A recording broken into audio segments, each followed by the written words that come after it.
క్రీస్తులో ప్రియులైన దేవుని బిడ్డలారా, దేవుడు తన బిడ్డలమైన మన పట్ల ఎప్పుడు కార్యం చేస్తాడు అన్న సత్యాన్ని మనం మర్చిపోకుండా, తన కార్యము జరిగించిన వెంటనే వేకువకాలం తర్వాత వచ్చేది పగట కాలం గనక, లేక ఉదయకాలం గనక, ఆ రోజు అంతట్లో వారు సంతోషంగాను వారి జీవితం వెళ్ళబుచ్చటానికి అవకాశం ఉంటుంది.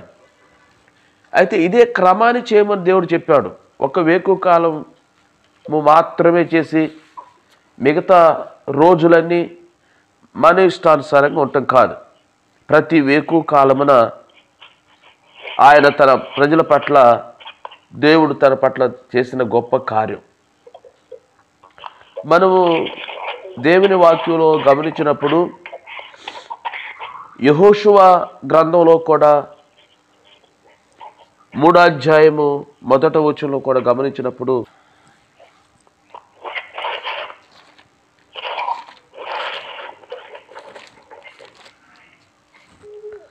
యెహోషువ వేకునే లేచినప్పుడు అతడును ఇశ్రాయేలందరూ షిత్తీము నుండి బయలుదేరి యోర్దానుకు వచ్చి దాన్ని దాటక మునుపు అక్కడ నిలిచిరి అని చదువుతున్నా.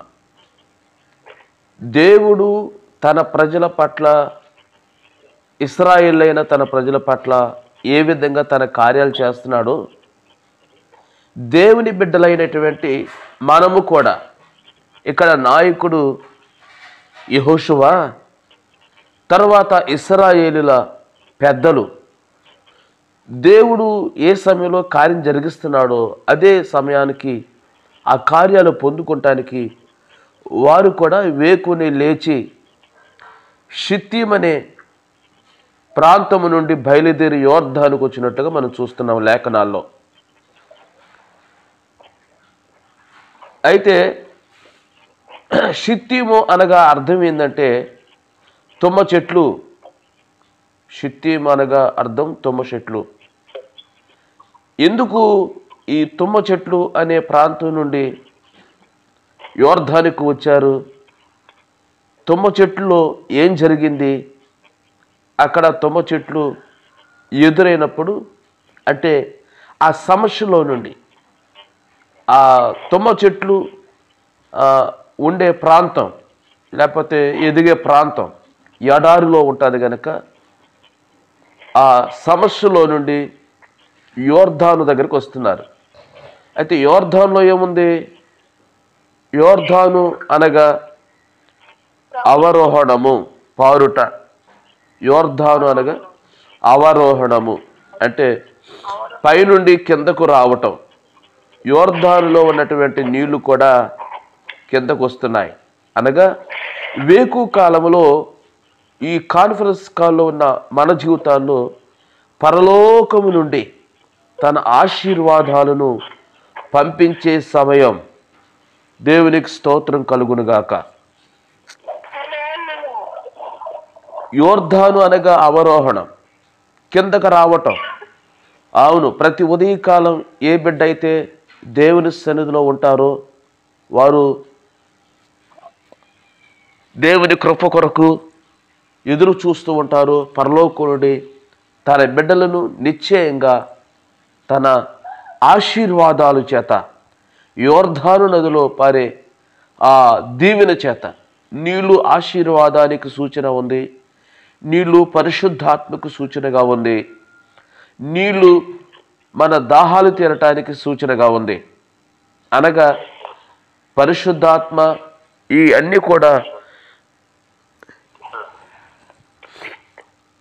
యేసయ్య దీవెనకు సాదృశ్యంగా ఉన్నాయి.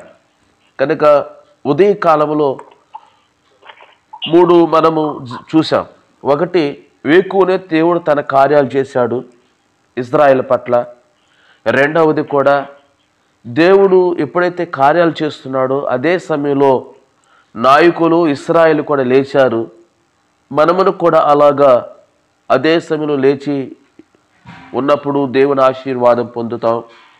మూడవది, దేవుడు జరిగించే కార్యాలను మనం అనుభవించటానికి వారు షిత్తీము నుండి యోర్దానుకు వచ్చినట్లుగా మనం చూస్తున్నాం.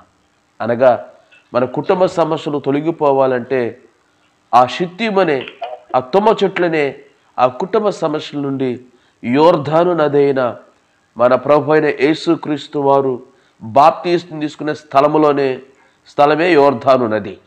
అక్కడ ఆశీర్వాదం ఉంది. కనుక కాన్ఫరెన్స్ కాల్లో ఉన్న ప్రతి బిడ్డలు కూడా ప్రతి ఉదయకాలం దేవుని దగ్గరకు వచ్చి ఆ రోజంతట్లో దైవాశీర్వాదాలు పొందటానికి దేవుడిచ్చే ఒక మంచి అవకాశాన్ని, ఈ అవకాశాన్ని సద్వినియోగపరుచుకొని ప్రతి ఉదయకాలంలో మనము దేవుని ఆశీర్వాదాలు పొందుకున్నాం.